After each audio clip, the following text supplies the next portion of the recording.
Bonjour à toutes et à tous. À la une de ce journal de la mi-journée, cette mesure du ministre de l'Emploi, Travail et Prévoyance sociale portant suspension des services privés, des placements dans les commerces. Le sujet a été longuement examiné au sein de la Commission nationale commerce et social de la Fédération des entreprises du Congo. D'autres précisions dans ce journal. Dans ce journal, nous irons également dans la ville de Goma, province du Nord Kivu, où les travaux de l'aménagement de la voirie se poursuivent. Des images à suivre dans ce journal. Bienvenue à toutes et à tous. La plénière de tout à l'heure s'est penchée sur le contrôle parlementaire, mais bien avant, les élus du peuple ont procédé sous la direction du président de la Chambre basse du Parlement, Vital Kamerhe Kaningini Kingi, à la validation des mandats des 15 députés nationaux à Nimbalaka. Sur ces images de Patrick Badibanga. Au total, 15 députés nationaux ont été validés au cours de la plénière du jeudi 14 novembre 2024. La plupart des validés sont des suppléants des députés qui occupent actuellement des fonctions incompatibles à leur mandat de député. C'est le cas de l'honorable Dunia Mangu qui remplace Daniel Bumba, gouverneur de la ville-province Kinshasa, et va désormais siéger à l'hémicycle du Palais du Peuple comme député national. L'élu de Lukunga promet de contribuer activement au développement du pays à travers notamment les contrôles parlementaires. D'abord remercier le chef de l'État, son Excellence Félix Antoine Tshisekedi Tshilombo. Je dois remercier les autorités de mon parti, l'IDPS Tshisekedi. Je dois aussi remercier son Excellence M. Daniel Bumba pour la confiance qu'il a placée à ma personne. Parce que c'est grâce à lui qu'aujourd'hui je suis devenu député national. Que je vais travailler en tant que député suivant la vision du chef de l'État. De cette manière-là, tous les électeurs, nos électeurs vont se retrouver parce que nous savons que le chef de l'État, avec sa vision actuellement, c'est une vision noble qui milite pour le développement rapide de la République démocratique du Congo. Le désormais député national Dunia Mangu demande à la population de Lukunga de lui faire confiance. Il adhère à la vision du président de la République Félix Antoine Tshisekedi Tshilombo, celle de promouvoir les social des Congolais. Chambre haute du Parlement, le projet de loi sur la reddition des comptes exercice 2023-2024 et la loi des finances rectificatives exercice 2024 a été examiné. Hier jeudi, c'était au cours d'une séance plénière présidée par Jean-Michel Samalukonde Kyenge, président du Sénat, les comptes rendus avec Janine Kalenga et Julien Piana. En seconde lecture au Sénat après l'Assemblée nationale, le projet de loi portant reddition des comptes 2023 et des finances rectificatives 2024 envoyé à la commission ECOFIN pour un examen approfondi après les réponses de membres du gouvernement au cours de la plénière du jeudi 14 novembre 2024 conduite par le président du Sénat, l'honorable Jean-Michel Samalukonde Kyenge. Au nom du gouvernement, les ministres d'État en charge du budget Meboge et son collègue des finances Doudou Famba se sont livrés à cet exercice de redevabilité pour présenter l'économie de ces deux textes de loi. Intervenant le premier, le ministre des Finances Doudou Famba a présenté l'économie du projet de loi portant reddition des comptes de la loi des finances 2023 et s'est apaisanté sur 3 points importants, notamment la synthèse du projet de loi, la situation consolidée des financements et les principales articulations du projet de loi. Invité à présenter l'économie du projet de loi des finances rectificatives 2024, le ministre d'État en charge du budget Mebos Sangara a fait savoir que le projet de loi des finances rectificatives de l'exercice 2024 contient un budget présenté en équilibre en recettes et en dépenses à hauteur de 44,410 milliards de francs congolais, équivalent à 15,8 milliards de dollars américains et dégage un accroissement de 8,4% par rapport au budget initial chiffré à 44,986 milliards de francs congolais. Après la présentation faite par les deux membres du gouvernement, le long débat ouvert par le président de la Chambre haute du Parlement, Jean-Michel Samalukonde, a permis aux différents sages de la République de relever certaines incohérences, entre autres les dépenses effectuées en urgence, la question des pertes fiscales, la question de la gestion des provinces, le respect des textes dans le mode de gestion de la République, notamment la loi des finances. Plusieurs remarques spécifiques ont été faites aux membres du gouvernement, notamment en rapport avec le respect de la procédure sur la dette intérieure, la problématique de dépenses exécutées en mode d'urgence, dont la conséquence nuit à la fiabilité du budget. Les sénateurs ont également souligné ce qu'ils qualifient d'incohérence entre le rapport de la Cour des comptes et la présentation du ministre des Finances sur certains chiffres. Ils ont fait en outre constater que les PDL 145 territoires n'est pas visible dans plusieurs provinces, bien qu'ayant connu un début d'exécution dans d'autres territoires du pays. Parlons de l'entreprise de consultance et des services agricoles au Congo chargée d'appuyer les paysans dans la province du Kwango. Le ministre d'État, ministre de l'Agriculture, Grégoire Muchaïl Mutomba a effectué une visite d'inspection dans les installations de cette entreprise, nous dit Marie-Kalonk Igweza. Ayant pour mission d'appuyer les organisations paysannes dans le secteur agricole à travers l'agriculture et l'élevage, la formation entrepreneuriale agricole, la transformation des produits agricoles, l'élaboration du plan d'affaires et autres. L'entreprise de consultance et des services agricoles au Congo, ECOSAF, appuie plus de 1500 ménages dans le secteur de Bukangalunzo, dans la province du Kwango. Le ministre d'État de l'Agriculture et Sécurité alimentaire, ingénieur Grégoire Muchaïl Mutomba, accompagné le directeur pays du FIDA et le secrétaire général à l'agriculture, a effectué une visite d'inspection afin de se rendre compte de l'état d'avancement du dit projet. Ingénieur Grégoire Muchaïl Mutomba les a félicités dans cet élan de travail. C'est formidable de visiter leur site, tous ceux qui sont en train de faire. Nous les remercions. Nous voyons l'impact de leur activité sur les communautés environnantes. Je félicite aussi ECOSAF parce qu'ils produisent jusqu'à la transformation. Le ministre d'État a reçu les explications techniques auprès des responsables de la société ECOSAF. Nous avons 12 villages qu'on a touchés, mais au-delà, on est au-delà des villages. Là où nous sommes, il y a les villages ici qui ont presque plus de 3000 ménages. C'est-à-dire que maintenant, ici, nous avons 200 hectares, il y a des villages qui sont là, 3 villages qui sont au-delà même de 1000 ménages. Nous avons identifié beaucoup de ménages. Les paysans de ce coin du pays sollicitent du gouvernement de la République l'aide en termes de carburant et de tracteurs. À noter que l'appui de ECOSAC porte sur une étendue de plus de 1000 hectares de manioc à travers 5 différents sites disséminés entre le territoire de Bukangalunzo et le pont Kwango. J'en parlais dans les titres. La Commission nationale commerce et sociale de la Fédération des entreprises du Congo FEC vient de traiter la mesure portant suspension des services privés des placements dans les commerces. Les explications avec Lucie Lavichisenda. La Fédération des entreprises du Congo, à travers ses commissions nationales commerce et sociale et employabilité, tenue une réunion d'urgence mercredi 13 novembre 2024 au siège de la FEC. Il était question d'analyser la situation qui prévaut dans les secteurs de commerce, entre autres l'horaire de travail et la décision du ministre de l'Emploi et du Travail de la suspension des activités des services privés, des placements œuvrant dans les secteurs de commerce.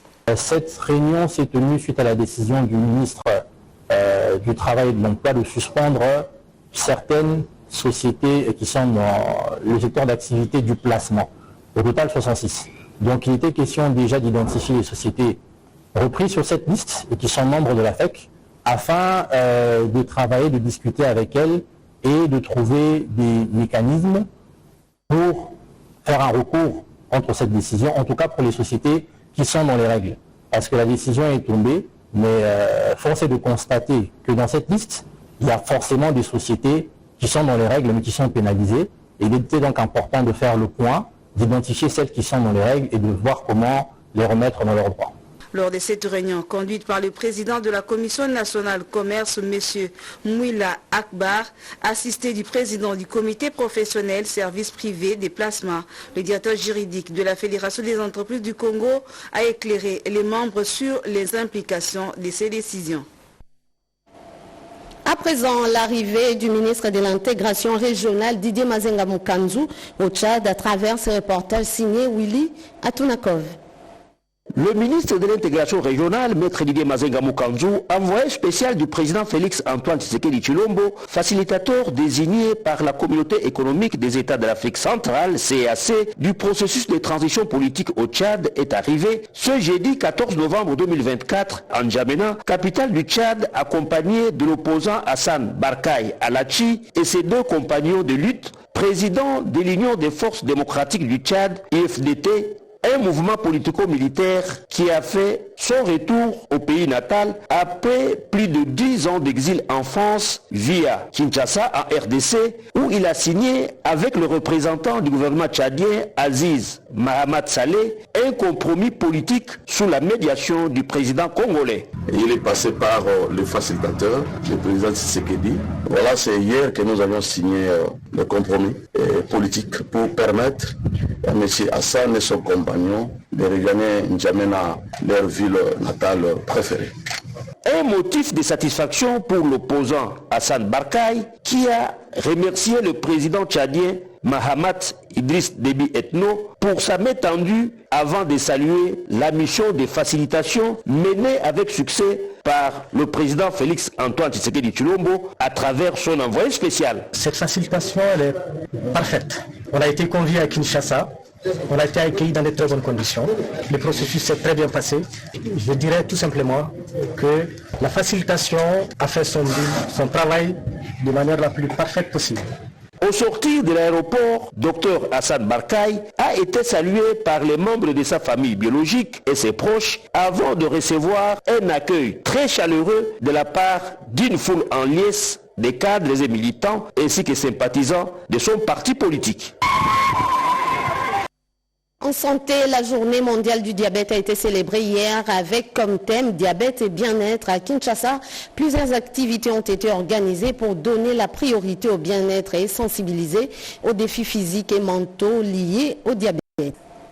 Le diabète, souvent qualifié de tueur silencieux, doit être surveillé car il présente des signes comme perte de poids inexpliquée et la fatigue qui nécessite une détection précoce pour prévenir les complications. En ce 14 novembre 2024, journée mondiale du diabète, le ministre de la Santé publique, Dr Samuel Roger Kamba, pour soutenir avec succès le programme national de lutte contre le diabète, a remis 300 000 kits de surveillance du diabète au programme national. Une étape importante dans la réduction des taux de mortalité parmi les populations diabétiques en République démocratique du Congo. On retiendra que c'est une grande première que le pays se dote pas ses propres moyens d'un lot aussi important de kits de diagnostic pour le diabète. Ce qui est un soulagement pour le programme parce que nous évoluons un peu comme les parents pauvres. Mais là, nous avons l'impression que maintenant, il y a un parent et un parrain qui nous accompagnent. Et c'est une très bonne chose. Dans le cadre de la gratuité des soins de maternité, cet effort contribuera au contrôle des niveaux de glycémie chez les femmes enceintes et à l'identification du diabète gestationnel. À l'occasion de la 33e journée mondiale de lutte contre le diabète, Dr Samuel Roger Kamba a assisté à la cérémonie. Restons dans les secteurs de la santé avec cette journée porte ouverte. Suivez cela en images et commentaires. La santé, l'un des piliers sur lesquels s'appuie l'action quinquennale du chef de l'État Félix Antoine Tshisekedi Tshilombo. Dans cette philosophie s'inscrit la conciergerie assistance médicale, un maillon important dans la matérialisation de la couverture santé universelle. Ces 3 jours des portes ouvertes ont été mis à profit pour décliner les objectifs poursuivis. Remercier son Excellence, Monsieur Félix Antoine Tshisekedi, président de la République démocratique du Congo, qui a fait de la santé l'un des piliers principaux de son action à la tête de l'État. Ceci facilite à la population congolaise d'avoir une santé pour tous et quérir assistance médicale par les services que nous offrons participeront aussi à cette avancée. Notre objectif en République démocratique du Congo, c'est d'avoir des partenariats dans le domaine de santé, dans le domaine du conseil, dans la vente d'équipements et également d'équipements médicaux. nous proposons avec nos équipes qui sont sur place des services à domicile. Des offres sanitaires qui s'adaptent selon les intéressés aux besoins de la prise en charge sanitaire en République démocratique du Congo. Avec un plateau technique au standard, Keri Assistance joue également le rôle passerelle dans les cas extrêmes d'évacuation sanitaire vers l'étranger. Salonga Day, une activité qui va permettre aux partenaires de réfléchir sur le progrès réalisé dans la conservation de la nature au sein de ces parcs. Chemin Dondo et Guilain Kassou pour plus de précisions.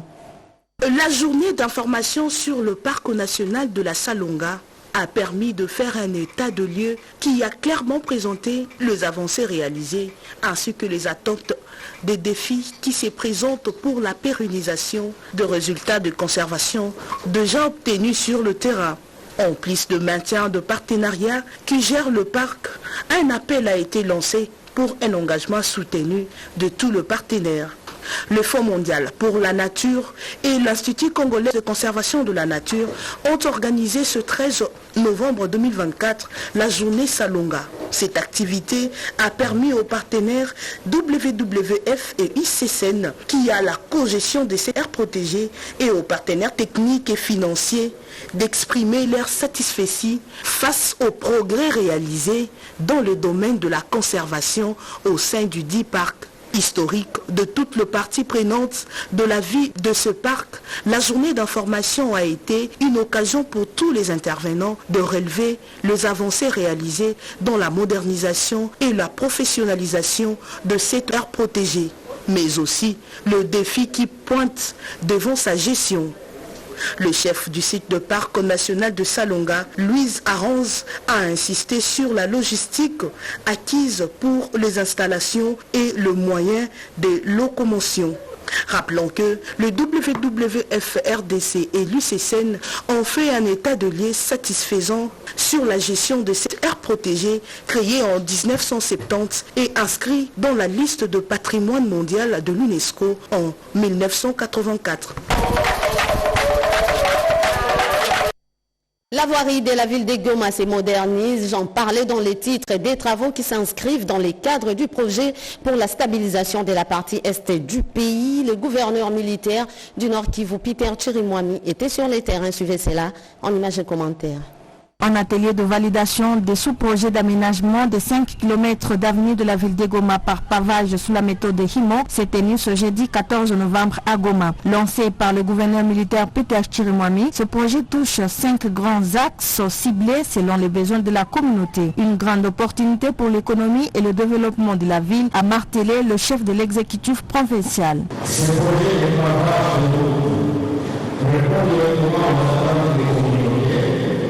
permettant une meilleure circulation de biens et de personnes et en ouvrant de nouvelles perspectives pour les commerces et emplois. Au cours de cette séance, le coordonnateur de la cellule de suivi des projets et programmes CSPP, Anicet Boutou, a réitéré sa collaboration avec l'autorité provinciale ainsi que tous les acteurs concernés pour la bonne exécution de ces projets d'intérêt communautaire. À chaque pas, le gouvernement provincial nous accompagne. À chaque réalisation, nous faisons avec le gouvernement provincial, tant au niveau national qu'au niveau provincial. Un soulagement pour les bénéficiaires directs qui promettent leur soutien à ces projets. Aujourd'hui, je suis très ravi parce que la route vient d'être validée et maintenant elle sera construite à pavé. Nous appelons même toute la population à accompagner ce projet-là parce que nous aurons au moins 1000 personnes qui seront engagées. Les axes concernés sont entrée Sebekandosho ILPGL, route Kituku rond-point Nyarubanda, avenue Julien Paloukou marché Temka, RN Kako Kioranja rond-point Mormor et enfin le tronçon Wasama Istem Andosho. Et dans la province de l'Ituri, l'administration militaire et les centres d'instruction de Rwampara viennent d'être dotés de 5 motos pour les opérations des terrains. Dans le souci de renforcer la capacité opérationnelle de FARDC sur terrain, le commandant des opérations et gouverneur militaire de l'Ituri vient de mettre à la disposition du centre de formation de Wampara 3 motos et 3 autres à l'administration du territoire du Roumou. La cérémonie de la remise officielle de ces clés de ces motos a été présidée ce jeudi par le gouverneur militaire de l'Ituri qui, dans son intervention, a appelé le bénéficiaire à l'utilisation rationnelle de ces engins. Je vous dote de ces 3 motos pour que tous ces grands responsables qui doivent se déplacer pour aller, n'est-ce pas, contacter les communautés pour leur mobilité peuvent utiliser ces motos. Voilà, de sincères félicitations. L'administrateur du territoire du Roumou et le commandant du centre d'instruction de Wampara ont eu de mots justes pour remercier l'autorité provinciale pour ce geste. Cette dotation va permettre à ces deux communautés condamnées à vivre ensemble, les membres pouvaient accéder dans toutes les entités de Walese et Vukutu et entités voisines de Bassi. Depuis l'avènement de l'état de siège en Ituri, le lieutenant général Luboyanka Shomadjouni ne cesse de se préoccuper des conditions de travail et de vie des militaires déployés dans cette zone en vue de mettre hors d'état de nuire les groupes armés et restaurer la paix, comme c'est le cas dans plusieurs entités où les populations vaquent librement à leurs activités. Merci Junior Selemani pour ces reportages politiques. Le gouverneur de la province du Haut-Ouélé, Jean Bakomito Gambo, a pris une part active aux activités de l'Union pour la démocratie et le progrès social UDPS organisée à Isiro. Nathalie Mboulakabea nous en dit un peu plus.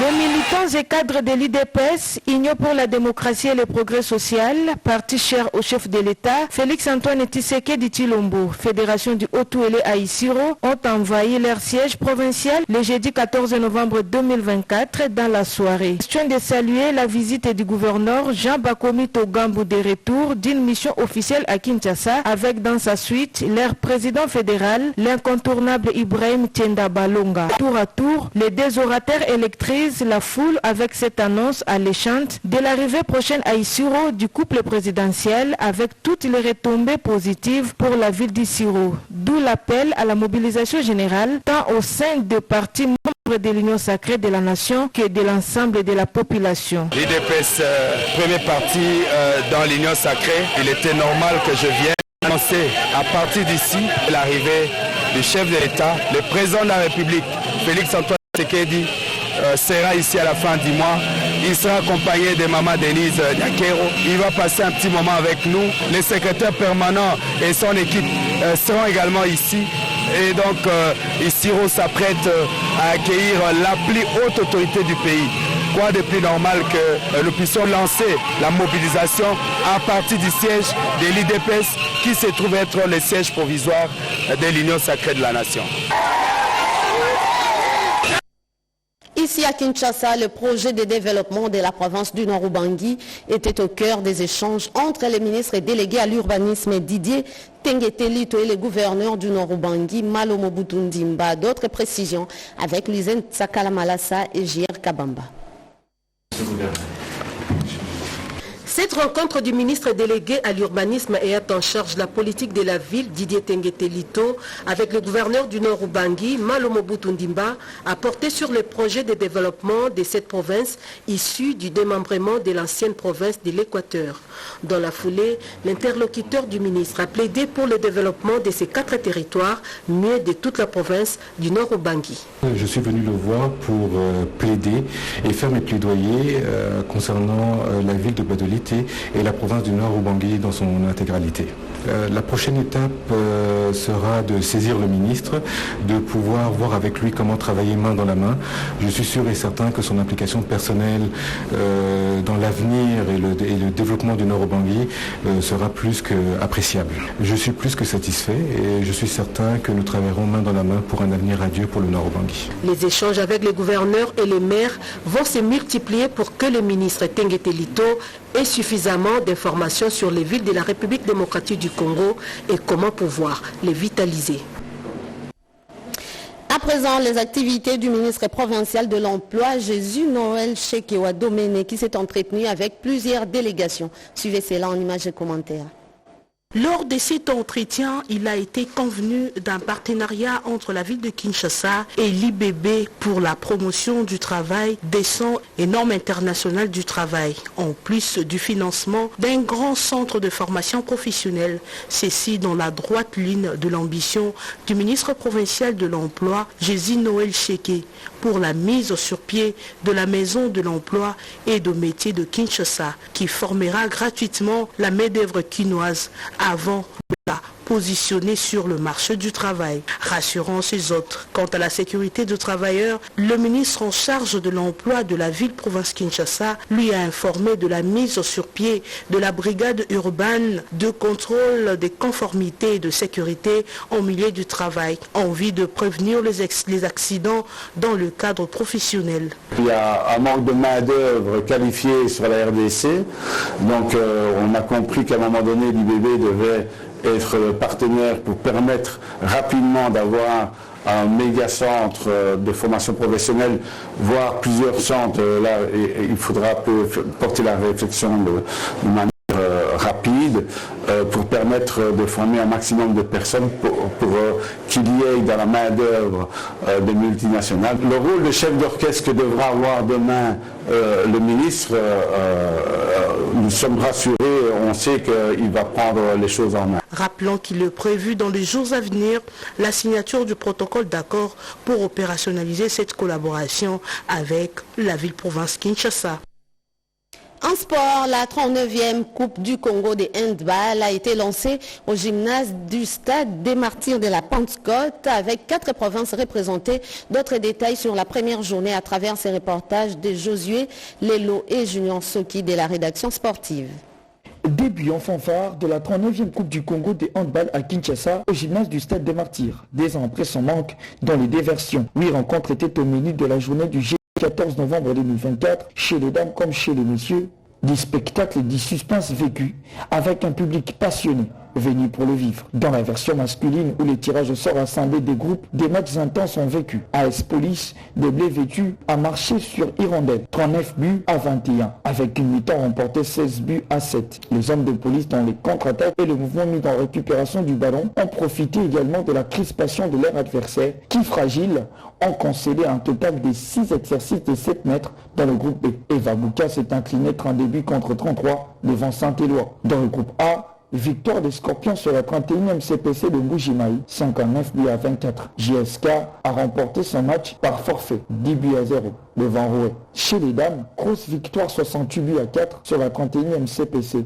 Héritage en bleu de nuit et rouge, même si visiblement était face à un adversaire faible et crispé. Dans l'idée de jouer pour une première en salle, Mikishi s'est baladé sur JSK 49 buts à 13 dans le groupe B. Les Aigles du Congo et Mazembe débutent en triomphe, respectivement devant Dragon 49 buts à 13 et devant Police 32 buts à 20. Dans la poule B, la compétition se poursuit la journée de ce vendredi 15 novembre 2024 avec 8 rencontres de qualité.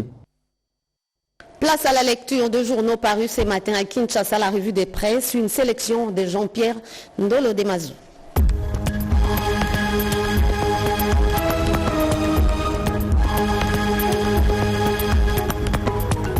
Bonjour mesdames, messieurs et bienvenue à cette revue de presse. Au Katanga, 4 morts de heurts entre la police et les creuseurs artisanaux à Kambové annonce 7 sur 7.cd. Au total, 4 creuseurs artisanaux sont décédés dans le territoire de Kambové, situé à une vingtaine de kilomètres de la ville de Likasi, dans le Haut-Katanga, suite aux échauffourées enregistrées entre les éléments de la police nationale congolaise et ses creuseurs le jeudi 14 novembre 2024. Les incidents ont éclaté lorsqu'un creuseur artisanal est entré illégalement dans la concession minière de Kambové Mining, propriété d'une entreprise chinoise. Cette tentative s'est conclue par un drame lorsque le creuseur a perdu la vie après avoir été touché par une balle par un agent de la police. Ses collègues ont réagi en incendiant plusieurs bâtiments, 2 véhicules ainsi qu'un corbillard de l'unité. Bukavu, le surchargement des embarcations fait redouter de cas de naufrage sur le lac Kivu, révèle la référence plus. De nombreux voyageurs déplorent le surchargement des embarcations sur le lac Kivu à la suite de la demande élevée pour la traversée entre les villes de Goma et Bukavu. Certains redoutent que ce surchargement provoque des naufrages. Les débarquements des bateaux au port offrent une scène chaotique. Festival Amani à Goma, les organisateurs mobilisés malgré l'annulation, constate Info27.cd. Les organisateurs du festival Amani, prévu du 15 au 17 novembre à Goma, s'activent pour maintenir l'événement malgré un communiqué de la mairie de Goma annonçant son annulation pour des raisons de sécurité. Des contacts sont en cours au plus haut niveau pour tenter de faire revenir la mairie sur sa décision. Le festival étant considéré comme l'un des plus grands événements culturels annuels en République démocratique du Congo. Kitambo, la terreur de Kuluna sur le tronçon OUA Rufiji, titre Ouragan.cd. Dans la commune de Kitambo à Kinshasa, le tronçon OUA Rufiji et les avenues Madimba et Tabura au quartier Salungu sont devenus le repère des délinquants nocturnes, surtout quand la pluie s'abat sur la ville. Téléphones, argent et autres biens de valeur sont régulièrement arrachés aux passants pour les malfrats. C'est un véritable business au grand désespoir des habitants. Il s'adonne à des agressions en toute impunité. C'est la fin de ce journal de Souzingo Ichiboui réalisé par Nono